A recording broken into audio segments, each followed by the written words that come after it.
Hello friends, ഇന്നത്തെ വീഡിയോയിൽ നമ്മൾ CRPCയിലെ 164ാമത്തെ വകുപ്പാണ് നോക്കുന്നത്. 164ാമത്തെ വകുപ്പിൽ റെക്കോർഡിംഗ് ഓഫ് കൺഫെഷൻ ആൻഡ് സ്റ്റേറ്റ്മെന്റിനെ കുറിച്ചാണ് പറയുന്നത്. കുറ്റകൃത്യം നടത്തിയ പ്രതികൾ കോടതി മുമ്പാകെ അല്ലെങ്കിൽ മജിസ്ട്രേറ്റിന്റെ മുമ്പാകെ വന്നിട്ട് ഒരു കുറ്റസമ്മതമൊഴി കൊടുക്കുന്നു. അതുപോലെ തന്നെ കേസുമായി ബന്ധപ്പെട്ട ആളുകൾ കേസിന്റെ കുറിച്ചുള്ള ഏതെങ്കിലും വളരെ ഇമ്പോർട്ടൻ്റ് ആയിട്ടുള്ള കാര്യങ്ങൾ മജിസ്ട്രേറ്റിന് മുമ്പിൽ ഒരു സ്റ്റേറ്റ്മെന്റ് ആയിട്ട് കൊടുക്കുന്നു. ഇത്തരത്തിൽ ഈ കൺഫെഷനും സ്റ്റേറ്റ്മെന്റിനും മജിസ്ട്രേറ്റിന് റെക്കോർഡ് ചെയ്യാൻ സാധിക്കും. അതെങ്ങനെയാണ് കൺഫെഷൻ അല്ലെങ്കിൽ സ്റ്റേറ്റ്മെന്റ് റെക്കോർഡ് ചെയ്യേണ്ടതെന്നാണ് ഈ 164ാമത്തെ വകുപ്പിൽ നമ്മൾ പറഞ്ഞു തരുന്നത്. അപ്പോൾ ഇതിനു മുമ്പ് നമ്മൾ CRPCയിലെ 163 വരെയുള്ള വകുപ്പുകളെല്ലാം തന്നെ കവർ ചെയ്താണ്. അപ്പോൾ 161 സ്റ്റേറ്റ്മെന്റ് നമ്മൾ നോക്കിയതാണ്. പോലീസിന് മുമ്പാകെ ഇത്തരത്തിൽ കേസുമായി ബന്ധപ്പെട്ട ആളുകൾ കേസിന്റെ അനുബന്ധ സാക്ഷികളൊക്കെ പോലീസിന് മുമ്പാകെ കൊടുക്കുന്ന സ്റ്റേറ്റ്മെന്റ് ആണ് ഒരു 161 സ്റ്റേറ്റ്മെന്റ്. അപ്പോൾ 161 സ്റ്റേറ്റ്മെന്റിന്റെ റെലവൻസി എന്താണെന്ന് നമ്മൾ ഓൾറെഡി നോക്കിയതാണ്. അതൊരു ആധികാരിക തെളിവ് രേഖയായിട്ട് നമുക്ക് പരിഗണിക്കാൻ കഴിയില്ലെങ്കിലും എവിഡൻസ് ആക്ടിലെ വകുപ്പ് 145 പ്രകാരം ആ സ്റ്റേറ്റ്മെന്റ് കൊടുത്ത വ്യക്തിയെ നമുക്ക് അല്ലെങ്കിൽ ആ സാക്ഷിനെ നമുക്ക് കോൺട്രഡിക്റ്റ് ചെയ്യാൻ വേണ്ടിയിട്ട് ഉപയോഗിക്കാം.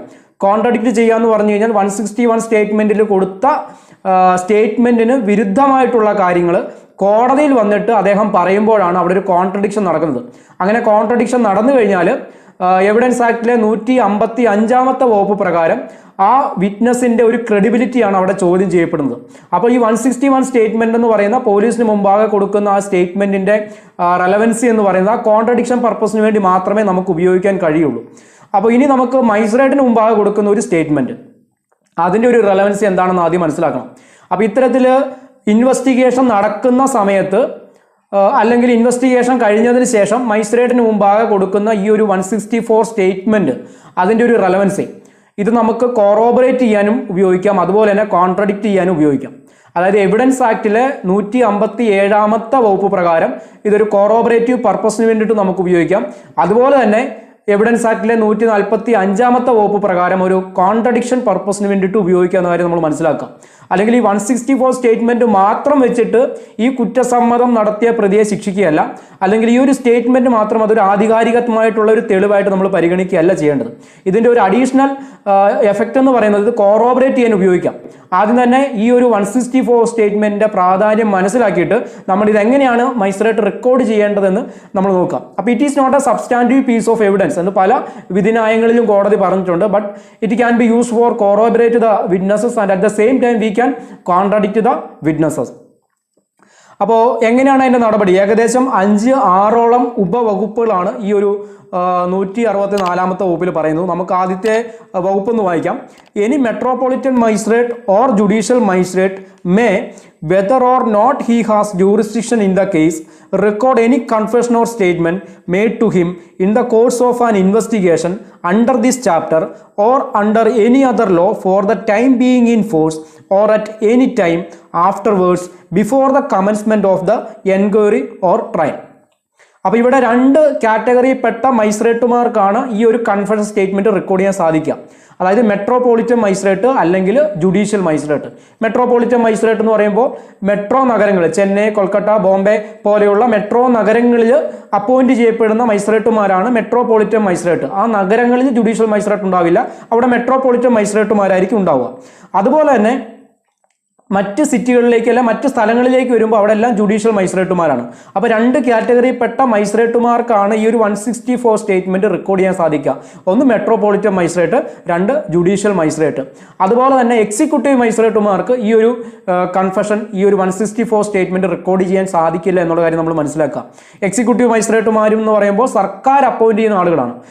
കളക്ടർമാർ, സബ് കളക്ടർമാർ, തഹസിൽദാർമാർ, ഇവരൊക്കെ ഓരോ ജില്ലയിലെയും എക്സിക്യൂട്ടീവ് മജിസ്ട്രേറ്റുമാരായിട്ടും പ്രവർത്തിക്കുന്നുണ്ട്. അപ്പോൾ അവർക്കൊന്നും ഈ ഒരു 164 സ്റ്റേറ്റ്മെന്റ് റെക്കോർഡ് ചെയ്യാൻ കഴിയില്ല, കാരണം സർക്കാരിന്റെ സൂപ്പർവിഷനിൽ പ്രവർത്തിക്കുന്ന ആളുകളാണ് അവരൊക്കെ. എന്നാൽ ഈ ഒരു മജിസ്ട്രേറ്റുമാർ, മെട്രോപൊളിറ്റൻ മജിസ്ട്രേറ്റ് ആയിക്കോട്ടെ, ജുഡീഷ്യൽ മജിസ്ട്രേറ്റുമാരായിക്കോട്ടെ, ഇവരൊക്കെ ഹൈക്കോടതിയുടെ സൂപ്പർവിഷനിൽ ഒരു ഇൻഡിപെൻഡന്റ് ആയിട്ടുള്ള ഒരു ജുഡീഷ്യറിയുടെ ഭാഗമായതുകൊണ്ട് ഇവർക്ക് മാത്രമേ ഈ ഒരു 164 സ്റ്റേറ്റ്മെന്റ് റെക്കോർഡ് ചെയ്യാൻ കഴിയുള്ളൂ എന്ന കാര്യം നമ്മൾ മനസ്സിലാക്കാം. കൂടാതെ പറയുന്നത് whether or not he has jurisdiction in the case.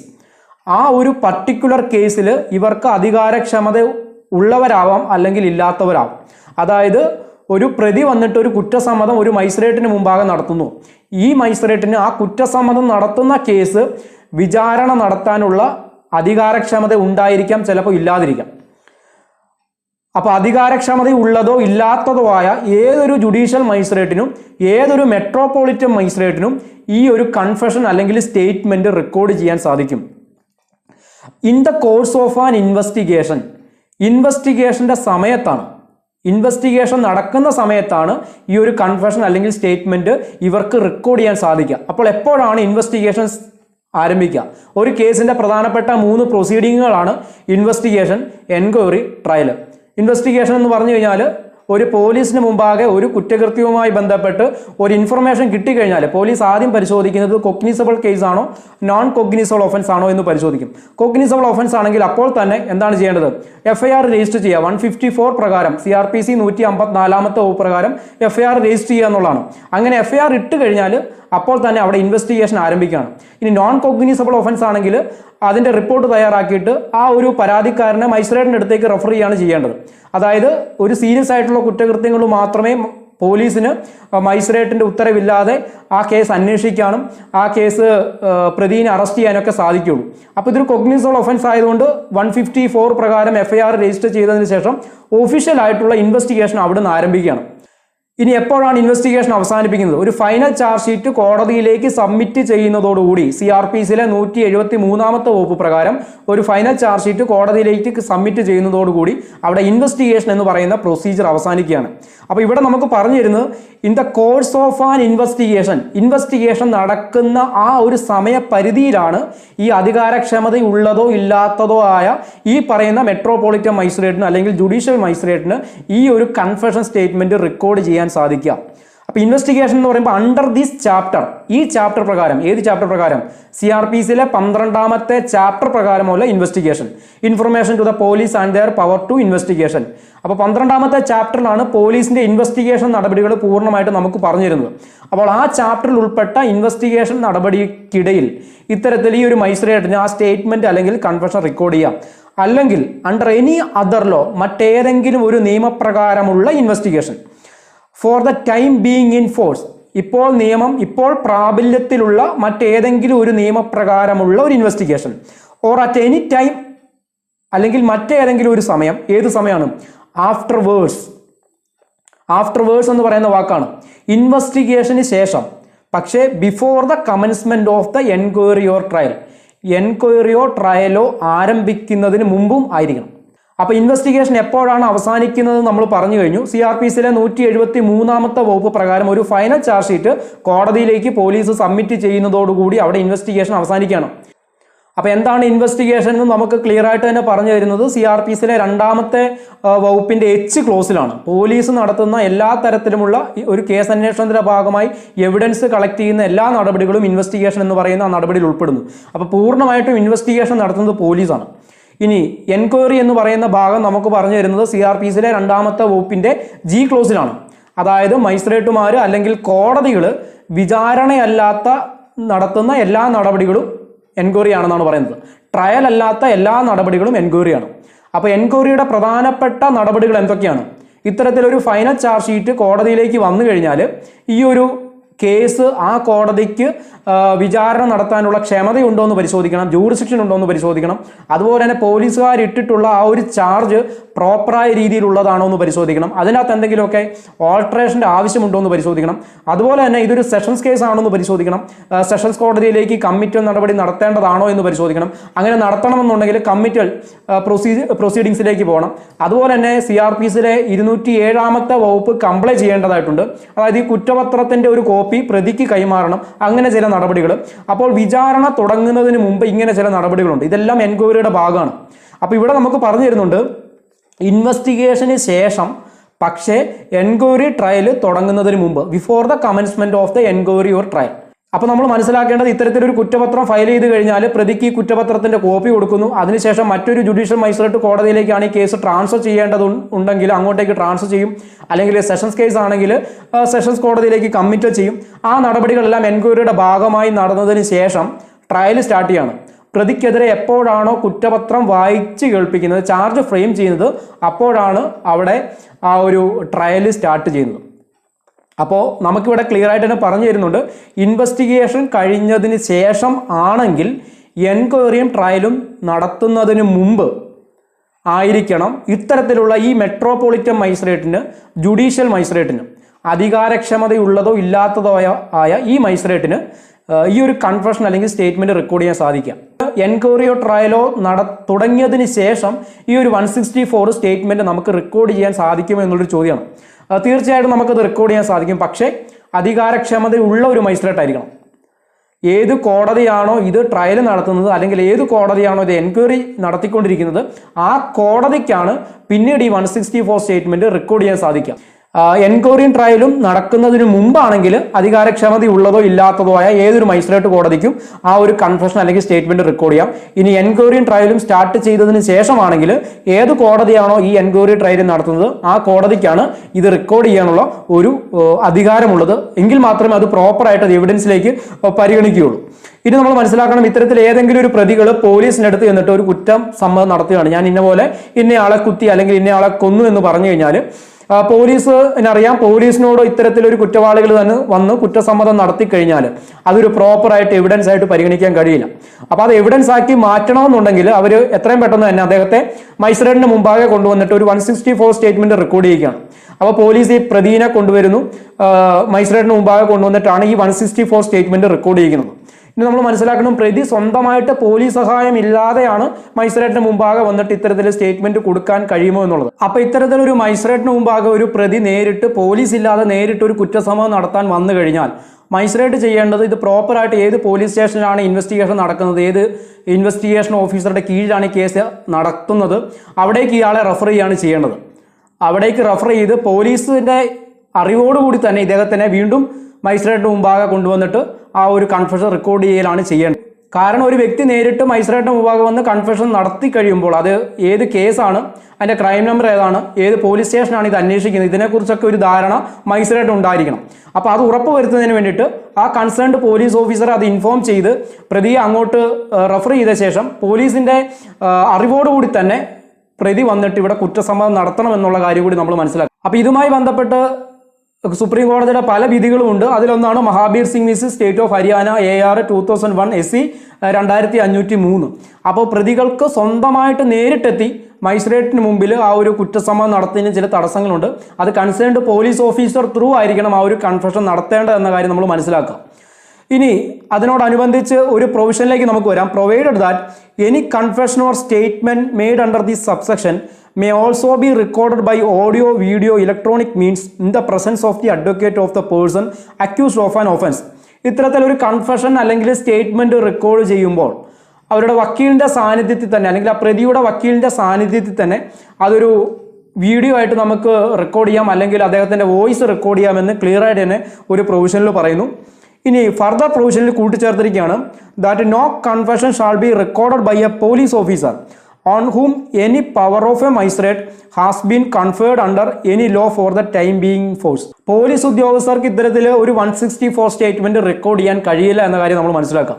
അപ്പോൾ ഏതൊരു നിയമത്തിലൂടെ മജിസ്ട്രേറ്റിന്റെ അധികാരം പോലീസ് ഉദ്യോഗസ്ഥർക്ക് കൊടുത്തെങ്കിൽ കൂടിയും അദ്ദേഹത്തിന് ആ ഒരു കൺഫെഷൻ സ്റ്റേറ്റ്മെന്റ് 164 സ്റ്റേറ്റ്മെന്റ് റെക്കോർഡ് ചെയ്യാൻ കഴിയില്ല എന്നുള്ള കാര്യം നമ്മൾ മനസ്സിലാക്കാം. അപ്പോൾ നമ്മൾ മനസ്സിലാക്കേണ്ടത് എക്സിക്യൂട്ടീവ് മജിസ്ട്രേറ്റുമാർക്കും ഈ കൺഫെഷൻ സ്റ്റേറ്റ്മെന്റ് 164 റെക്കോർഡ് ചെയ്യാൻ കഴിയില്ല, പോലീസ് ഉദ്യോഗസ്ഥർക്കും ഈ 164 സ്റ്റേറ്റ്മെന്റ് റെക്കോർഡ് ചെയ്യാൻ കഴിയില്ല. അപ്പോൾ 164 സ്റ്റേറ്റ്മെന്റ് ഒരു ആധികാരികമായിട്ടൊരു തെളിവ് അല്ലെങ്കിൽ കൂടി ഇത് കോറോബറേറ്റ് ചെയ്യാനും കോൺട്രഡിക്റ്റ് ചെയ്യാനും നമുക്ക് ഉപയോഗിക്കാൻ പറ്റുന്ന ഒരു സ്റ്റേറ്റ്മെന്റ് തന്നെയാണ്. അപ്പോൾ സർക്കാരിന്റെ ഭാഗമായിട്ടുള്ള പോലീസിനും ഈ എക്സിക്യൂട്ടീവ് മജിസ്ട്രേറ്റുമാർക്കും ഇതൊന്നും റെക്കോർഡ് ചെയ്യാൻ കഴിയില്ല. അപ്പോൾ ജുഡീഷ്യറിയുടെ ഭാഗമായിട്ടുള്ള മജിസ്ട്രേറ്റുമാർക്കും മെട്രോപൊളിറ്റൻ മജിസ്ട്രേറ്റുമാർക്കും മാത്രമാണ് ഈ ഒരു കൺഫെഷൻ സ്റ്റേറ്റ്മെന്റ് റെക്കോർഡ് ചെയ്യാൻ സാധിക്കുക. ഇനി രണ്ടാമത്തെ ഉപവകുപ്പിലേക്ക് നമുക്ക് വരാം. അവിടെ പറയുന്നു the magistrate shall before recording any such confession. ഒരു കൺഫെഷൻ സ്റ്റേറ്റ്മെന്റ്, ഒരു കുറ്റസമ്മതമൊഴി ഇത്തരത്തിൽ മജിസ്ട്രേറ്റ് റെക്കോർഡ് ചെയ്യുമ്പോൾ പാലിക്കേണ്ട നടപടികളാണ് പറയുന്നത്. Explain to the person making it that. ആ കുറ്റസമ്മതം നടത്തുന്ന വ്യക്തിയോട് വിശദീകരിച്ചു കൊടുക്കുക. എന്ത് വിശദീകരിക്കണം? That he is not bound to make a confession. ഈ ഒരു കൺഫെഷൻ ഇപ്പോൾ നിങ്ങൾ നടത്തേണ്ട ആവശ്യമില്ല. And that if he does so, ഇനി നിങ്ങൾ ആ കുറ്റസമ്മതം നടത്തുകയാണെങ്കിൽ it may be used as evidence against him, ഇതൊരു തെളിവായിട്ട് നിങ്ങൾക്കെതിരെ തന്നെ ഉപയോഗിക്കും. And that magistrate shall not record any such confession unless upon questioning the person making it he has reason to believe that it is being made voluntary. Magistrate ഈ ഒരു പ്രതിയോട് ചോദ്യം ചോദിച്ച് മനസ്സിലാക്കി ഇദ്ദേഹം സ്വന്തം ഇഷ്ടത്തോടു കൂടിയാണ്, പരിപൂർണ സമ്മതത്തോടു കൂടിയാണ് ഈ കുറ്റസമ്മതം നടത്തുന്നത് എന്ന് ഉറപ്പ് വരുത്തിയതിന് ശേഷം മാത്രമല്ലാതെ ഈ ഒരു കൺഫെഷൻ സ്റ്റേറ്റ്മെന്റ് റെക്കോർഡ് ചെയ്യാൻ പാടില്ലെന്നും ഇവിടെ പറയുന്നുണ്ട്.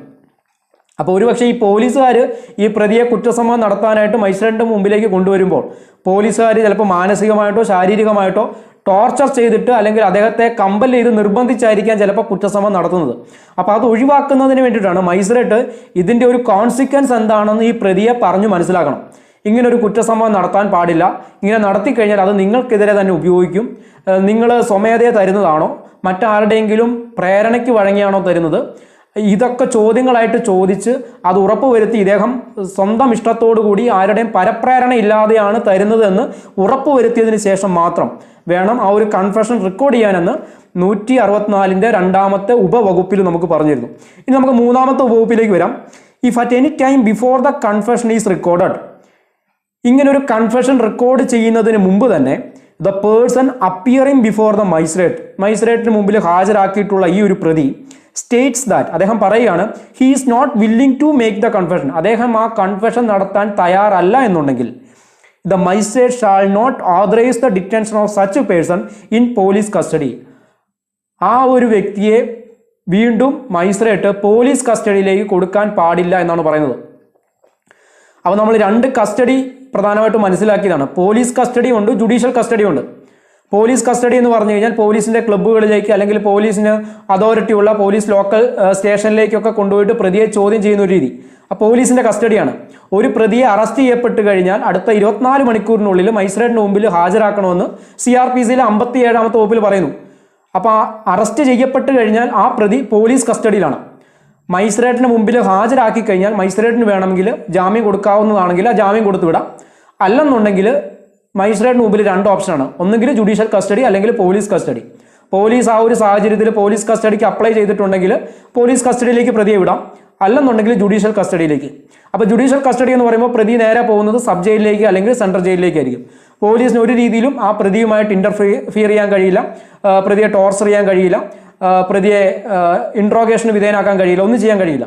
അപ്പോൾ ജുഡീഷ്യൽ കസ്റ്റഡിയിൽ ഇത്തരത്തിൽ സബ് ജയിലിലോ സെൻട്രൽ ജയിലിലോ കഴിയുന്ന വ്യക്തികളെ ചോദ്യം ചെയ്യാനായിട്ട് പോലീസിന് വേണമെന്നുണ്ടെങ്കിൽ പോലീസ് കസ്റ്റഡി അപേക്ഷ ഇതേ മജിസ്ട്രേറ്റ് കോടതി തന്നെ കൊടുത്തിട്ടാണ് കസ്റ്റഡിയിലേക്ക് വാങ്ങിക്കുന്നത്. അങ്ങനെ കസ്റ്റഡിയിലേക്ക് വാങ്ങിക്കുന്ന വ്യക്തിനെ പോലീസിൻ്റെ ലോക്കൽ സ്റ്റേഷനിലേക്ക് അല്ലെങ്കിൽ ക്ലബ്ബുകളിലേക്കൊക്കെ കൊണ്ടുപോയിട്ട് അവരുടേതായ രീതിയിൽ ചോദ്യം ചെയ്യും. ആ സമയത്ത് ചിലപ്പോൾ ശാരീരികമായിട്ട് ചിലപ്പോൾ ഉപദ്രവിച്ചേക്കാം, മാനസികമായിട്ട് ടോർച്ചർ ചെയ്തേക്കാം, അങ്ങനെയൊക്കെ സംഭവിക്കാം.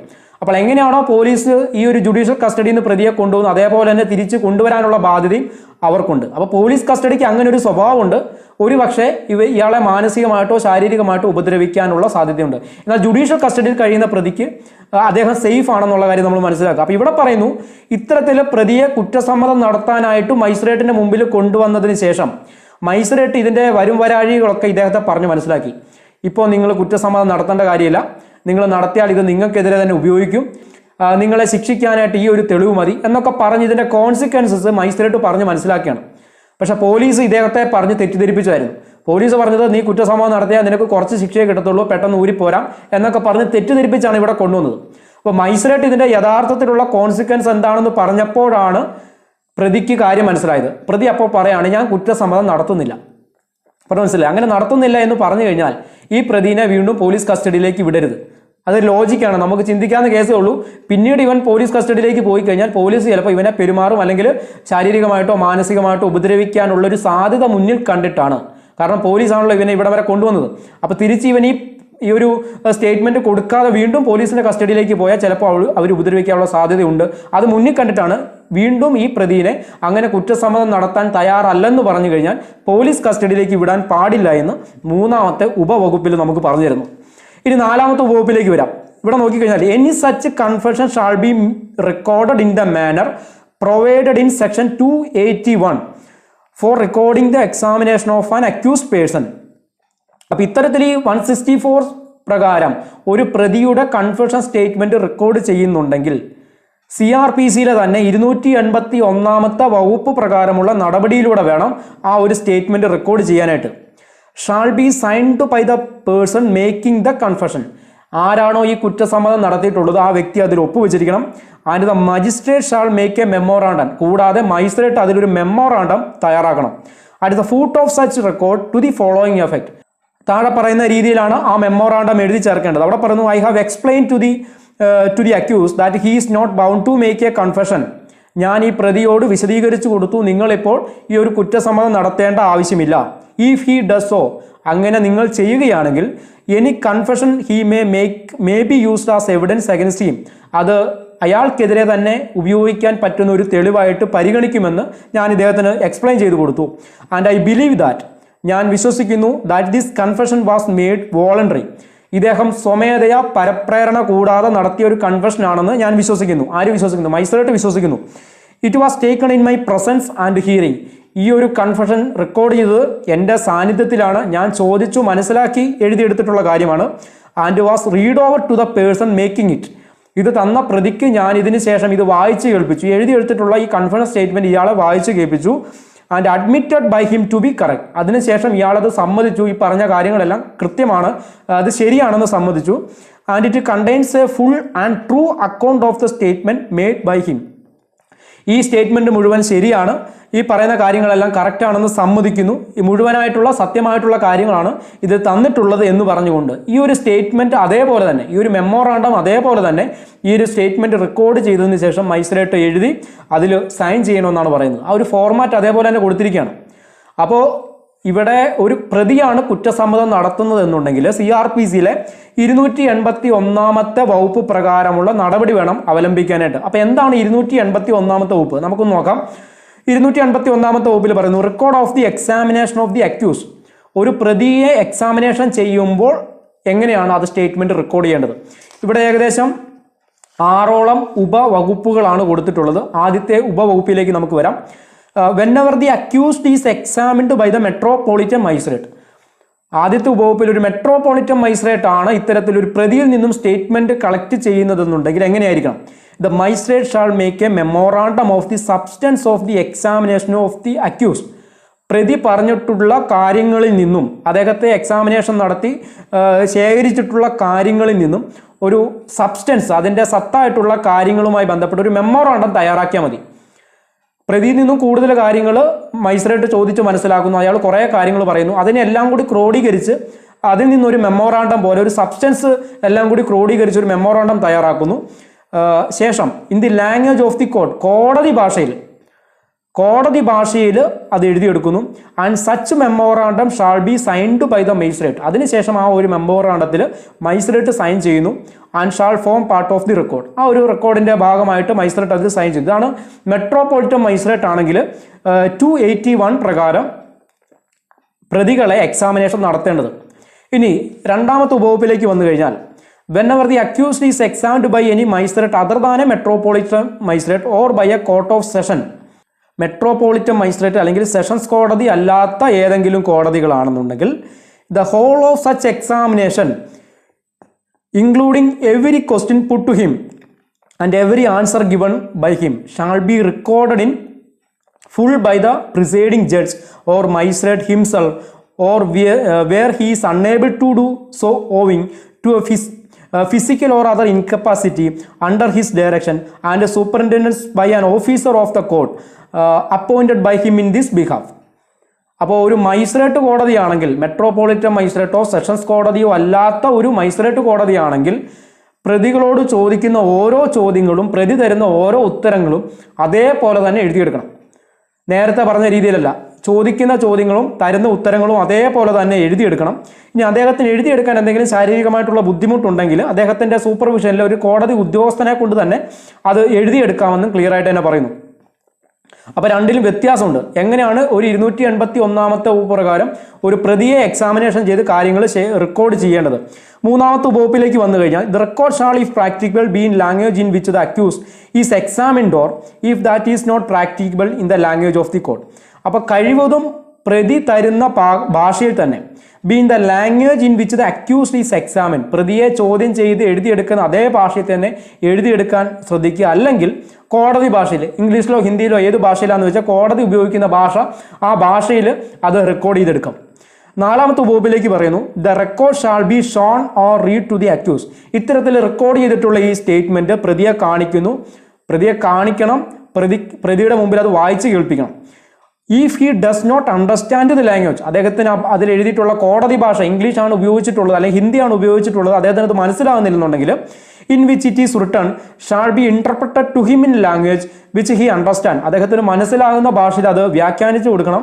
And he shall be at liberty to explain or add to his answers, അതിനുശേഷം അദ്ദേഹത്തിന് അതിനകത്ത് എന്തെങ്കിലും കൂട്ടിച്ചേർക്കലുകൾ നടത്തണം എന്നുണ്ടെങ്കിൽ അദ്ദേഹത്തിന് കൂട്ടിച്ചേർക്കാം എന്നും 4ാമത്തെ വകുപ്പിൽ പറയുന്നു. 5ാമത്തെ വകുപ്പിലേക്ക് വന്നു കഴിഞ്ഞാൽ it shall thereafter be signed by the accuse, അതിനുശേഷം ആ പ്രതി അതിൽ ഒപ്പുവെച്ചിരിക്കണം. And by the magistrate or presiding judge who shall certify under his own hand, ആ റെക്കോർഡ് എഴുതിയെടുത്ത മജിസ്ട്രേറ്റ് അല്ലെങ്കിൽ പ്രിസൈഡിംഗ് ജഡ്ജ് അതിൽ സർട്ടിഫൈ ചെയ്യും, അദ്ദേഹം സ്വന്തം ഹാൻഡ് റൈറ്റിംഗ് തന്നെ അത് സർട്ടിഫൈ ചെയ്യണം. Examination was taken in his presence, അദ്ദേഹത്തിൻ്റെ സാന്നിധ്യത്തിലാണ് അത് ആ പ്രതിനെ വിസ്തരിച്ചിട്ടുള്ളത്. And hearing and that record contains a full and true account of the statement made by the accused, പ്രതി തന്നിട്ടുള്ള കാര്യങ്ങൾ മുഴുവനായിട്ടും സത്യമാണ്, മുഴുവനായിട്ടുള്ള കാര്യങ്ങൾ ഇൻക്ലൂഡഡ് ആണ് എന്ന് പറഞ്ഞിട്ട് അദ്ദേഹം തന്നെ സ്വന്തം കൈപ്പടയിൽ അത് സർട്ടിഫൈ ചെയ്യണമെന്നും പറയുന്നു. 6ാമത്തെ വകുപ്പിലേക്ക് വന്നു കഴിഞ്ഞാൽ nothing in this section shall be deem to apply to the examination of an accused person in the course of an summary trial. ഒരു സമ്മറി ട്രയൽ നമ്മൾ CRPCയിൽ പറയുന്നുണ്ട്. അപ്പോൾ സമ്മറി ട്രയലിന് ഈ ഒരു നടപടി ബാധകമല്ലെന്നും 6ാമത്തെ വകുപ്പിൽ പറയുന്നു. അപ്പോൾ നമ്മൾ ഈ 281ാമത്തെ വകുപ്പ് ക്ലിയർ ആയിട്ട് വായിക്കാനുള്ള കാരണം 164 സ്റ്റേറ്റ്മെന്റ് ഒരു പ്രതിയിൽ നിന്നും ഒരു കുറ്റസമ്മത മൊഴിയാണ് റെക്കോർഡ് ചെയ്യുന്നതെന്നുണ്ടെങ്കിൽ ഈ ഒരു നടപടി അതേപോലെ തന്നെ ഫുൾഫിൽ ചെയ്യണം. ഈ ഒരു നടപടി അതേപോലെ തന്നെ ഫുൾഫിൽ ചെയ്തിട്ട് വേണം പ്രതിയിൽ നിന്നും ഈ ഇത്തരത്തിലൊരു കുറ്റസമ്മത മൊഴി റെക്കോർഡ് ചെയ്യാനായിട്ട്. അപ്പോൾ നമ്മൾ മനസ്സിലാക്കേണ്ടത് പ്രതി ഇൻവെസ്റ്റിഗേഷൻ്റെ സ്റ്റേജിൽ അധികാരക്ഷമതയുള്ള ഒരു മജിസ്ട്രേറ്റിന് അല്ലെങ്കിൽ അധികാരക്ഷമത ഇല്ലാത്ത ഒരു മജിസ്ട്രേറ്റിന് മുമ്പാകെ അല്ലെങ്കിൽ മെട്രോപൊളിറ്റൻ മജിസ്ട്രേറ്റ് ആയിക്കോട്ടെ ഒരു കുറ്റകൃത്യം നടത്തിയതുമായി ബന്ധപ്പെട്ട് ഒരു കുറ്റസമ്മതം നടത്താം. അങ്ങനെ മജിസ്ട്രേറ്റ് ഈ പറയുന്ന പോലെ 281ാമത്തെ വകുപ്പ് പ്രകാരമുള്ള നടപടിയിലൂടെ അത് റെക്കോർഡ് ചെയ്തെടുക്കുന്നു. ശേഷം വിചാരണ തുടങ്ങിയതിന് ശേഷം പ്രതി ഈ കുറ്റസമ്മത മൊഴിക്ക് വിരുദ്ധമായിട്ടുള്ള കാര്യം പറയുകയാണ്, അല്ലെങ്കിൽ അവിടെ പറയുകയാണ് ഞാനിങ്ങനെ ഒരു കുറ്റസമ്മത മൊഴി നടത്തിയിട്ടില്ല, അങ്ങനെ നടത്തിയിട്ടുണ്ടെങ്കിൽ തന്നെ അത് പോലീസിൻ്റെ നിർബന്ധം കൊണ്ട് അല്ലെങ്കിൽ മറ്റേതോ ഒരു ആളുകളുടെ ഒരു സമ്മർദ്ദം കൊണ്ട് എനിക്ക് നടത്തേണ്ടി വന്നാണ്, അല്ലാതെ ഞാൻ എൻ്റെ സ്വന്തം ഇഷ്ടത്തോടെ നടത്തിയൊരു കുറ്റസമ്മതമല്ല എന്ന് വിചാരണ വേളയിൽ ഈ പ്രതി പറഞ്ഞു കഴിഞ്ഞാൽ അത് റിട്രാക്റ്റഡ് കൺഫെഷനാണ്. ആദ്യം കൊടുത്ത കൺഫെഷന് വിരുദ്ധമായിട്ടുള്ള കാര്യം അല്ലെങ്കിൽ അതിനെ റിട്രാക്ട് ചെയ്യുന്ന രീതിയിലുള്ള കൺഫെഷനായി പിന്നീട്. അപ്പം അങ്ങനെ വന്നു കഴിഞ്ഞാൽ നമ്മൾ പരിശോധിക്കേണ്ടത് ഈ ആദ്യം നടത്തിയിട്ടുള്ള കൺഫെഷൻ പ്രോപ്പറായിട്ടുള്ള പ്രൊസീഡിങ്സിലൂടെയാണോ നടത്തിയിട്ടുള്ളതെന്ന് പരിശോധിക്കണം. അത് പ്രോപ്പറായിട്ടുള്ള പ്രൊസീഡിങ്സിലൂടെയാണ് പ്രതി വോളണ്ടറി തന്നിട്ടുള്ളതാണെങ്കിൽ മാത്രമേ പിന്നെ നമുക്കത് എവിഡൻസിലേക്ക് പരിഗണിക്കാൻ കഴിയുള്ളൂ. അപ്പോൾ എന്തെങ്കിലും ഈ പറയുന്ന 281ാമത്തെ വകുപ്പിൽ അല്ലെങ്കിൽ 164 വകുപ്പിലെ പറയുന്ന പ്രൊവിഷൻ പ്രോപ്പറായ രീതിയിൽ കംപ്ലൈ ചെയ്യാതെയാണ് ഒരു മജിസ്ട്രേറ്റ് ഈ ഒരു 164 സ്റ്റേറ്റ്മെന്റ് അല്ലെങ്കിൽ പ്രതിയുടെ കുറ്റസമ്മതം റെക്കോർഡ് ചെയ്തിട്ടുള്ളതെന്നുണ്ടെങ്കിൽ അതിൻ്റെ ഒരു ആഫ്റ്റർ എഫക്റ്റ് എന്താണ്? നമ്മൾ CRPCയിൽ തന്നെ 463ാമത്തെ വകുപ്പിലേക്ക് വരണം. 463ാമത്തെ വകുപ്പിൽ പറയുന്നു non compliance with provision of section 164 or section 281. 164ാമത്തെ വകുപ്പിലോ 281ാമത്തെ വകുപ്പിലോ നമ്മളിപ്പോൾ വായിച്ച 281ാമത്തെ വകുപ്പിലോ പറയുന്ന നടപടികൾ പ്രോപ്പറായ രീതിയിലല്ല മജിസ്ട്രേറ്റ് നടത്തിയിട്ടുള്ളതെന്നുണ്ടെങ്കിൽ എന്താണ് അതിൻ്റെ ഒരു എഫക്റ്റ്? അതാണ് ഈ 463ാമത്തെ വകുപ്പിൽ പറയുന്നു. ആദ്യത്തെ വകുപ്പിൽ പറയുന്നു if any court before which a confession or other statement of an accused person is recorded or purporting to be recorded under section 164 or section 281 is tendered or has been received. അപ്പോൾ ഇത്തരത്തിൽ 164ാമത്തെ വകുപ്പ് പ്രകാരം അല്ലെങ്കിൽ 281ാമത്തെ വകുപ്പ് പ്രകാരം ഏതെങ്കിലും ഒരു കോടതി ഒരു കൺഫെഷൻ സ്റ്റേറ്റ്മെന്റ് റെക്കോർഡ് ചെയ്തതിന് ശേഷം, അപ്പോൾ ഞാൻ പറഞ്ഞു വിചാരണ നടത്താത്ത അല്ലെങ്കിൽ അതിന് അധികാരക്ഷമത ഇല്ലാത്ത കോടതിക്കും ഇത് സ്റ്റേറ്റ്മെന്റ് റെക്കോർഡ് ചെയ്യാം ഇൻവെസ്റ്റിഗേഷൻ സ്റ്റേജിലാണെങ്കിൽ. അപ്പോൾ ഏതൊരു കോടതിയാണെങ്കിലും ഒരു മജിസ്ട്രേറ്റ് കോടതി ഇത്തരത്തിൽ 164 സ്റ്റേറ്റ്മെന്റ് അല്ലെങ്കിൽ ഒരു 281 പ്രകാരമുള്ള പ്രകാരം പ്രതിയിൽ നിന്നെടുത്ത സ്റ്റേറ്റ്മെന്റ് റെക്കോർഡ് ചെയ്തിട്ടുണ്ട്. അങ്ങനെ റെക്കോർഡ് ചെയ്തതിന് ശേഷം ഇൻ എവിഡൻസ് ഫൈൻഡ്സ് ദാറ്റ് തെളിവിലേക്ക് വരുമ്പോൾ മനസ്സിലാക്കുകയാണ് that any of the provision of either of such section have not been complied with by the magistrate recording the statement. വിചാരണ വേളയിൽ തെളിവിലേക്ക് വന്നപ്പോഴാണ് മനസ്സിലായത് ഈ ഒരു 281ാമത്തെ വകുപ്പ് പ്രകാരം എടുത്ത സ്റ്റേറ്റ്മെന്റ് അല്ലെങ്കിൽ 164 വകുപ്പ് പ്രകാരം എടുത്ത ഒരു സ്റ്റേറ്റ്മെന്റ് പ്രോപ്പറായ മാനറിലല്ല. നമ്മൾ അത്രയും വിശദമായിട്ട് വായിക്കാൻ കാരണം ആ പറയുന്ന ഓരോ വാക്കുകളും അത് വളരെ ഇമ്പോർട്ടൻ്റ് ആണ്. 281 നമ്മൾ വായിച്ചപ്പോൾ ക്ലിയർ ആയിട്ട് തന്നെ വായിച്ചു. അപ്പോൾ അതിൽ ഉപയോഗിച്ചിട്ടുള്ള ഓരോ നടപടിയും പ്രോപ്പറായ രീതിയിൽ തന്നെ മജിസ്ട്രേറ്റ് ചെയ്യണം. അപ്പോൾ അതിൽ എന്തെങ്കിലുമൊക്കെ വെള്ളം ചേർക്കുക അല്ലെങ്കിൽ പ്രോപ്പറായ രീതിയിൽ ചെയ്തിട്ടില്ല എന്ന് എവിഡൻസിലേക്ക് വരുമ്പോൾ മനസ്സിലാക്കി കഴിഞ്ഞു കഴിഞ്ഞാൽ it may notwithstanding anything contained in section 91 of the Indian evidence act. തെളിവ് നിയമം 91 പറഞ്ഞിട്ടുള്ള എന്ത് തന്നെ പറഞ്ഞിരുന്നാലും 91ാമത്തെ വകുപ്പിൽ ഓറൽ എവിഡൻസ് ഡോക്യുമെൻ്ററി എവിഡൻസുമായി ബന്ധപ്പെട്ട കാര്യങ്ങളാണ് പറയുന്നത്. എപ്പോഴാണ് ഡോക്യുമെൻ്ററി എവിഡൻസ് അല്ലാതെ നമുക്ക് ഓറൽ എവിഡൻസ് ആക്സെപ്റ്റ് ചെയ്യാൻ കഴിയുക, അല്ലെ എപ്പോഴാണ് ഡോക്യുമെൻ്ററി എവിഡൻസ് തന്നെ അവിടെ പ്രൊഡ്യൂസ് ചെയ്യണം എന്നതിനെക്കുറിച്ചാണ് 91ാമത്തെ വകുപ്പ് എവിഡൻസ് ആക്ടിൽ പറയുന്നത്. അപ്പോൾ ഇവിടെ പറയുന്നു 91ാമത്തെ എവിഡൻസ് ആക്ടിൽ എന്ത് തന്നെ അടങ്ങിയിരുന്നാലും take evidence in regard to such non compliance. ഈ ഒരു നോൺ കംപ്ലൈൻസിനെ ഈ ഒരു പ്രോപ്പറായ രീതിയിൽ മജിസ്ട്രേറ്റ് അത് റെക്കോർഡ് ചെയ്യാത്ത ആ നടപടിയെ നമുക്ക് തെളിവിലേക്ക് എടുക്കാം. നോൺ കംപ്ലൈൻസിനെ തെളിവിലേക്ക് എടുക്കാം. പ്രോപ്പറായ രീതിയിൽ എവിടെയെങ്കിലും എന്തെങ്കിലും അപാകത പ്രൊസീഡിങ്സിൽ എന്തെങ്കിലും ഒരു അപാകത വന്നിട്ടുണ്ടെന്ന് തെളിഞ്ഞു കഴിഞ്ഞാൽ അതിനെ തെളിവിലേക്ക് പരിഗണിക്കാം. കൂടാതെ പറയാണ് and may if satisfied that such non-complaints has not injured the accused in his defense on the merits. എതിർകക്ഷിക്ക് അല്ലെങ്കിൽ പ്രതി ചേർക്കപ്പെട്ട വ്യക്തിക്ക് തൻ്റെ ഡിഫൻസ് എടുക്കുന്നതിൽ ഈ ഒരു നോൺ കംപ്ലൈൻസ് തടസ്സമല്ല എന്നുണ്ടെങ്കിൽ അല്ലെങ്കിൽ അദ്ദേഹത്തിൻ്റെ ഡിഫൻസിനെ അത് ബാധിക്കുന്നില്ല എന്നുണ്ടെങ്കിൽ and that he duly made the statement record. അദ്ദേഹം അത് പ്രോപ്പറായ രീതിയിൽ തന്നെയാണ് കൊടുത്തിട്ടുള്ളത്. മജിസ്ട്രേറ്റ് അത് പ്രോപ്പറായ രീതിയിൽ റെക്കോർഡ് ചെയ്തിട്ടില്ല എങ്കിൽ പോലും അദ്ദേഹം കൊടുത്തിട്ടുള്ളത് പ്രോപ്പറായ രീതിയിൽ എന്ന് പറയുമ്പോൾ അത് വോളണ്ടറി കൊടുത്തതാവണം, സത്യമായിട്ടുള്ള കാര്യമാണ് കൊടുത്തിട്ടുള്ളത് എന്ന് തെളിയിക്കാൻ സാധിച്ചു കഴിഞ്ഞാൽ അഡ്മിറ്റ് സച്ച് സ്റ്റേറ്റ്മെൻറ്റ്, ആ ഒരു സ്റ്റേറ്റ്മെൻറ്റിനെ നമുക്ക് അഡ്മിറ്റ് ചെയ്യാം, തെളിവിലേക്ക് എടുക്കാം. അപ്പോൾ റിട്രാക്റ്റഡ് കൺഫെഷൻ വരുമ്പോഴുള്ള പ്രശ്നമാണ് നമ്മൾ മനസ്സിലാക്കേണ്ടത്. പ്രതി ആദ്യം ഇൻവെസ്റ്റിഗേഷൻ നടക്കുന്ന സമയത്ത് പോലീസിനോട് കുറ്റസമ്മതം നടത്തി എവിഡൻസിലേക്ക് അല്ലെങ്കിൽ ട്രയലിലേക്ക് വന്ന സമയത്ത് അദ്ദേഹം കുറ്റസമ്മതം അത് മാറ്റി പറയണം. അപ്പോൾ അങ്ങനെ വരുമ്പോൾ ഈ 463ാമത്തെ വകുപ്പിൻ്റെ ഒരു പ്രാധാന്യം, അപ്പോൾ പ്രതിഭാഗം വക്കീൽ ഈ 164ാമത്തെ വകുപ്പ് പ്രകാരം മജിസ്ട്രേറ്റ് എടുത്തിട്ടുള്ള ഈ സ്റ്റേറ്റ്മെൻറ്റ് പ്രോപ്പർ പ്രൊസീഡിങ്സിലൂടെ അല്ല എന്ന് തെളിയിക്കാൻ അദ്ദേഹത്തിന് സാധിക്കുകയാണ്. അങ്ങനെ ഒരു നോൺ കംപ്ലൈൻസ് അവിടെ ഉയർന്നു വരികയാണ്. അല്ലെങ്കിൽ ഇൻവെസ്റ്റിഗേഷൻ സമയത്ത് മറ്റൊരു മജിസ്ട്രേറ്റാണ് എടുത്തത്, അതിൻ്റെ റിപ്പോർട്ടാണ് ഇപ്പോൾ വിചാരണ നടക്കുന്ന കോടതിയിൽ വന്നിട്ടുള്ളത്. അതിൻ്റെ റിപ്പോർട്ട് വായിക്കുമ്പോൾ അതിനകത്ത് നോൺ കംപ്ലൈൻസ് ഉണ്ട്, പ്രോപ്പർ പ്രൊസീഡിങ്സ് അവിടെ നടന്നിട്ടില്ലെന്ന് തെളിഞ്ഞു കഴിഞ്ഞാൽ അത് തെളിവിലേക്ക് ചിലപ്പോൾ പരിഗണിക്കാം റിട്രാക്റ്റഡ് കൺഫെഷൻ ആണെങ്കിൽ.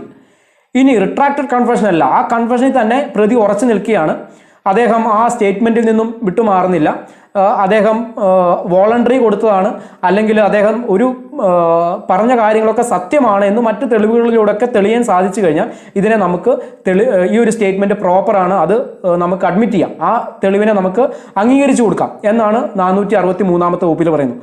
ആ രണ്ടാമത്തെ വകുപ്പിലേക്ക് വന്നു കഴിഞ്ഞാൽ ഇവിടെ പറയുന്നത് provision of these section apply to courts of appeal reference and provision. ഇതേ പ്രൊവിഷൻ തന്നെ അപ്പീലിന് പോകുമ്പോൾ ഈ പ്രതിയെ ഈ കോടതി ശിക്ഷിക്കുകയാണ്. ഈ ഒരു തെളിവ് വെച്ച് 164 കൊടുത്ത ഒരു തെളിവ് വെച്ചിട്ട് പിന്നീട് മറ്റു തെളിവുകളുമായിട്ട് കോറോബറേറ്റ് ചെയ്ത് പ്രതിയെ ശിക്ഷിച്ചു. പ്രതി ഇതിനെതിരെ അപ്പീലിന് പോകുമ്പോൾ ഈ 463 ബാധകമാണ്. അവിടെ നമുക്ക് ഈ ആർഗ്യുമെന്റ് ഉന്നയിക്കാം. 164 പ്രതിയിൽ നിന്നും കളക്ട് ചെയ്തിട്ടുള്ള പ്രോപ്പർ കംപ്ലൈൻസ് പ്രോപ്പർ ആയിട്ടുള്ള നടപടികളിലൂടെ അല്ല എന്ന് അവിടെ നമുക്ക് വാദിക്കാം, അവിടെയും എവിഡൻസിലേക്ക് പരിഗണിക്കാം. അപ്പോൾ മനസ്സിലാക്കേണ്ടത് ഇത്രയേ ഉള്ളൂ, ഒരു മജിസ്ട്രേറ്റ് പ്രതിയിൽ നിന്നും കുറ്റസമ്മതം റെക്കോർഡ് ചെയ്യുമ്പോൾ CRPCയിലെ 164ാമത്തെ വകുപ്പ് അതുപോലെ തന്നെ CRPCയിലെ 281ാമത്തെ വകുപ്പിൽ പറയുന്ന ആ പ്രൊസീഡിങ്സ് അതുപോലെ തന്നെ ഫുൾഫിൽ ചെയ്ത് വേണം, കംപ്ലൈ ചെയ്ത് വേണം അത് റെക്കോർഡ് ചെയ്യാനായിട്ട്. അതിൽ എന്തെങ്കിലും തരത്തിലുള്ള അപാകത വന്നു കഴിഞ്ഞാൽ പ്രതിക്ക് തന്നെ അത് തെളിവിലേക്ക് വേണമെങ്കിൽ ഉപയോഗിക്കാം. പ്രതി പിന്നീട് ഈ കുറ്റസമ്മതത്തിൽ നിന്നും പിന്മാറിക്കഴിഞ്ഞാൽ റിട്രാക്ട് ചെയ്ത് കഴിഞ്ഞാൽ അദ്ദേഹത്തിന് അത് ആ ഒരു കംപ്ലൈൻസ് ഒരു എവിഡൻസ് ആയിട്ട് പരിഗണിക്കുന്നതിന് വേണ്ടിയിട്ട് അത് ചൂണ്ടിക്കാണിക്കാം. അതല്ലാത്തടത്തോളം കാലം പ്രതി കുറ്റസമ്മതത്തിൽ ഉറച്ചു നിൽക്കുകയാണ് അല്ലെങ്കിൽ റിട്രാക്റ്റഡ് കൺഫെഷൻ നടത്തിയിട്ടില്ല, പ്രതി പ്രോപ്പറായ രീതിയിൽ വോളണ്ടറി ആണ് കൊടുത്തിട്ടുള്ളത്, പറഞ്ഞ കാര്യങ്ങളെല്ലാം സത്യമാണെന്ന് മറ്റ് തെളിവുകളൊക്കെ വെച്ചിട്ട് അത് തെളിയിക്കാൻ സാധിച്ചു കഴിഞ്ഞാൽ ഈ ഒരു സ്റ്റേറ്റ്മെൻറ്റ് മറ്റ് അപാകതകൾ ഉണ്ടെങ്കിൽ കൂടി തെളിവ് നിയമം 91 അങ്ങനെയൊക്കെ പറഞ്ഞിട്ടുണ്ടെങ്കിൽ കൂടി ഈ ഒരു 164 സ്റ്റേറ്റ്മെൻറ്റ് നമുക്ക് അംഗീകരിക്കാമെന്നാണ് 463 നമുക്ക് കാണിച്ചിരുന്നത്. ഇനി നമുക്ക് അഞ്ചാമത്തെ ഉപവകുപ്പിലേക്ക് വരാം. Any statement other than a confession made under subsection 1. Confession അല്ലാത്ത മറ്റേതെങ്കിലും സ്റ്റേറ്റ്മെന്റ് ഒന്നാമത്തെ ഉപവകുപ്പ് പ്രകാരം റെക്കോർഡ് ചെയ്യുകയാണെങ്കിൽ in such manner hereinafter provided for the recording of evidence as is opinion of the magistrate best fitted to the circumstance of the case, and the magistrate shall have power to administer oath to the person whose statement is so recorded. ഇനി confession അല്ലാത്ത മറ്റ് സ്റ്റേറ്റ്മെൻറ്റുകൾ magistrate record ചെയ്യുകയാണെന്നുണ്ടെങ്കിൽ മജിസ്ട്രേറ്റിൻ്റെ ഒരു അഭിപ്രായത്തിൽ സാഹചര്യങ്ങളൊക്കെ മനസ്സിലാക്കി ആ statement വളരെ റെലവൻ്റ് ആണെന്ന് തോന്നുകയാണെങ്കിൽ ഈ സ്റ്റേറ്റ്മെൻറ്റ് തരുന്ന വ്യക്തിക്ക് ഓത്ത് ചൊല്ലിക്കൊടുത്ത് സത്യവാചകം ചൊല്ലിക്കൊടുത്ത് ആ ഒരു സ്റ്റേറ്റ്മെൻറ്റ് റെക്കോർഡ് ചെയ്യാം. അപ്പോൾ നമ്മൾ പറഞ്ഞു 164 കൺഫെഷൻ മാത്രമല്ല, കുറ്റസമ്മത മൊഴികൾ മാത്രമല്ല, കേസുമായി ബന്ധപ്പെട്ട വളരെ പ്രധാനപ്പെട്ട റെലവൻ്റ് ആയിട്ടുള്ള കാര്യങ്ങളും കോടതിയിൽ ഒരു രഹസ്യമൊഴിയായിട്ട് കൊടുക്കാം. അപ്പോൾ അങ്ങനെ വളരെ റെലവൻ്റ് ആയിട്ടുള്ള സ്റ്റേറ്റ്മെൻറ്റ് മജിസ്ട്രേറ്റ് കളക്ട് ചെയ്യുമ്പോൾ ആ കേസിൻ്റെ സ്വഭാവവും സാഹചര്യവും ഒക്കെ മനസ്സിലാക്കിയിട്ട് മജിസ്ട്രേറ്റിൻ്റെ അഭിപ്രായത്തിൽ അവിടെ ഒരു സത്യവാചകം ചൊല്ലിക്കൊടുത്താണ് അത് റെക്കോർഡ് ചെയ്യേണ്ടതെന്ന് തോന്നിക്കഴിഞ്ഞാൽ അത് റെക്കോർഡ് ചെയ്യാം. അപ്പോൾ സാക്ഷികൾ മൊഴി കൊടുക്കുമ്പോൾ അത് ഓർത്തെടുത്തിട്ട് വേണോ വേണ്ടയോ എന്ന് മജിസ്ട്രേറ്റിന് ഈ ഒരു സാഹചര്യത്തിൽ തീരുമാനിക്കാം. പിന്നെ അഡീഷണൽ ആയിട്ട് ഒരു സബ്സെക്ഷൻ കൂട്ടിച്ചേർത്തിട്ടുണ്ട്. 2013 അമെൻമെൻറ്റിലൂടെ കൂട്ടിച്ചേർത്ത ഒരു സബ്സെക്ഷനാണ്. അവിടെ പറഞ്ഞു in case punishable under section 354 ABCD, അതുപോലെ 376 ABCD E, കൂടാതെ 509 of the Indian penal code, the judicial magistrate shall record the statement of the person against whom such offence has been committed in the manner prescribed in subsection 5 as soon as the commission of the offence is brought to the notice of the police. അപ്പോൾ സ്ത്രീകൾക്കെതിരെയുള്ള കുറ്റകൃത്യങ്ങളാണ് ഈ ഒരു വകുപ്പുകളിൽ പറയുന്നത്. അതായത് 354 സീരീസിൽ ഉൾപ്പെടുന്ന കുറ്റകൃത്യങ്ങൾ, അതുപോലെ തന്നെ 376 വകുപ്പിൽ ഉൾപ്പെടുന്ന സീരീസിലുള്ള കുറ്റകൃത്യങ്ങൾ, ഇന്ത്യൻ പീനൽ കോഡ്. ഈ വകുപ്പിൽ വരുന്ന കുറ്റകൃത്യങ്ങളെല്ലാം സ്ത്രീകൾക്കെതിരെയുള്ള ഒരു കുറ്റകൃത്യങ്ങളാണ്. ഇതുമായി ബന്ധപ്പെട്ട അത് കുറ്റകൃത്യം നടത്തിയ പ്രതിക്കെതിരെ കൊടുക്കുന്ന ഒരു സ്റ്റേറ്റ്മെന്റ്, അത് ചിലപ്പോൾ ഇരയാകാം, അല്ലെങ്കിൽ ഇരയുമായി ബന്ധപ്പെട്ട ആളുകളാവാം, പ്രതിക്കെതിരെ കൊടുക്കുന്ന സ്റ്റേറ്റ്മെന്റ് ആണ്. അത്തരം സന്ദർഭങ്ങളിൽ ഒരു ഓത്തെടുത്ത് സത്യവാചകം ചൊല്ലിക്കൊടുത്ത് തന്നെ എടുക്കണം. അതായത് 5ാമത്തെ ഉപവകുപ്പിൽ പറയുന്ന നടപടിയിലൂടെ തന്നെ ഓത്തെടുത്ത് തന്നെ ആ ഒരു സ്റ്റേറ്റ്മെന്റ് ആ സാക്ഷികളിൽ നിന്നും കളക്ട് ചെയ്യാനാണെന്ന് പറയുന്നത്. അത് ചിലപ്പോൾ ഇരയാവാം, മറ്റ് ആ കേസുമായി ബന്ധപ്പെട്ട ആളുകളാവും. അപ്പോൾ ഇവർ കൊടുക്കുന്നത് പ്രതിക്കെതിരെയുള്ള മൊഴികളാണ്. അതുകൊണ്ട് ഈ ഒരു ഓത്തെടുത്തതിന് ശേഷം മാത്രമേ കൊടുക്കാൻ പാടുള്ളൂ. കൂടാതെ പോലീസിന്റെ ശ്രദ്ധയിൽ ഈ ഒരു കുറ്റകൃത്യവുമായി ബന്ധപ്പെട്ട് എത്രയും പെട്ടെന്ന് ഒരു ഇൻഫർമേഷൻ കിട്ടിക്കഴിഞ്ഞാൽ ഈ ഒരു സ്റ്റേറ്റ്മെന്റ് മജിസ്ട്രേറ്റിനെ കൊണ്ട് റെക്കോർഡ് ചെയ്യിക്കണമെന്നും ഇതേ വകുപ്പിൽ തന്നെ പറയുന്നു. ഇനി പ്രൊവിഷൻ താഴെ പറയാണ്, provide that if the person making the statement is temporarily or permanently mentally or physically disabled, the magistrate shall take the assistance of an interpreter or a special educator in recording the statement. ഇത്തരത്തിലൊരു statement record ചെയ്യപ്പെടുന്ന വ്യക്തികൾക്ക് മാനസികമായിട്ടോ ശാരീരികമായിട്ടോ എന്തെങ്കിലുമൊക്കെ വൈകല്യങ്ങളോ ബുദ്ധിമുട്ടുകളോ ഉണ്ടെങ്കിൽ അവരെ ഒരു ഇന്റർപ്രറ്ററുടെ സഹായത്തോടുകൂടി ഒരു വ്യാഖ്യാനിക്കാൻ അല്ലെങ്കിൽ അത് ഇന്റർപ്രറ്റ് ചെയ്ത് കൊടുക്കാൻ, ഇവർ പറയുന്നത് എന്താണെന്ന് വ്യാഖ്യാനിച്ചു കൊടുക്കാൻ സാധിക്കുന്ന ഒരു അസിസ്റ്റൻസിനെ ഉപയോഗിച്ച് അവരുടെ സ്റ്റേറ്റ്മെന്റ് റെക്കോർഡ് ചെയ്യാം. കൂടാതെ പറയുന്നു അഡീഷണൽ പ്രൊവിഷനിൽ ഇത്തരത്തിൽ മാനസിക ശാരീരിക വെല്ലുവിളികൾ നേരിടുന്ന ആളുകൾ കൊടുക്കുന്ന സ്റ്റേറ്റ്മെന്റുകൾ വേണമെങ്കിൽ വീഡിയോഗ്രാഫ് ചെയ്യാമെന്ന് പറയുന്നു. ഇനി ബി ക്ലോസിലേക്ക് വന്നു കഴിഞ്ഞാൽ A statement recorded under close A of A person, മുകളിൽ പറഞ്ഞ ആ എ ക്ലോസ് സ്ത്രീകൾക്കെതിരെയുള്ള കുറ്റകൃത്യങ്ങളുടെ ഒരു ശ്രേണി പറഞ്ഞിട്ടുണ്ട്. ആ കുറ്റകൃത്യങ്ങളുമായി ബന്ധപ്പെട്ട് പ്രതിക്കെതിരെ കൊടുത്തിട്ടുള്ള സ്റ്റേറ്റ്മെന്റുകൾ കൊടുത്തിട്ടുള്ള ആളുകൾ അവരാണ് എ ക്ലോസിൽ പറഞ്ഞിട്ടുള്ളത്.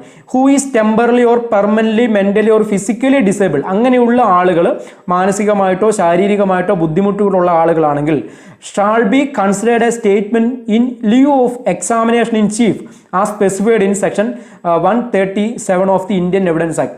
ഇന്ത്യൻ തെളിവ് നിയമം 137 വകുപ്പ് പ്രകാരം അതൊരു ചീഫ് എക്സാമിനേഷനായിട്ട് നമുക്ക് പരിഗണിക്കാം. അപ്പോൾ എവിഡൻസ് ആക്ട് 137 എന്താണ് ചീഫ് എക്സാമിനേഷൻ, എന്താണ് ക്രോസ് എക്സാമിനേഷൻ, എന്താണ് റീ എക്സാമിനേഷൻ എന്നൊക്കെ പറയുന്നത്. അപ്പോൾ ഇവർ ഈ 164 സ്റ്റേറ്റ്മെന്റ് ആയിട്ട് മജിസ്ട്രേറ്റിന് മുമ്പിൽ കൊടുത്തിട്ടുള്ള ഈ ഒരു സ്റ്റേറ്റ്മെന്റിനെ നമുക്കൊരു ചീഫ് എക്സാമിനേഷനായിട്ട് പരിഗണിക്കണമെന്നുണ്ടെങ്കിൽ ഇവർക്ക് ശാരീരികമായിട്ടോ മാനസികമായിട്ടോ ബുദ്ധിമുട്ടുള്ള ആളുകളായിരിക്കണം.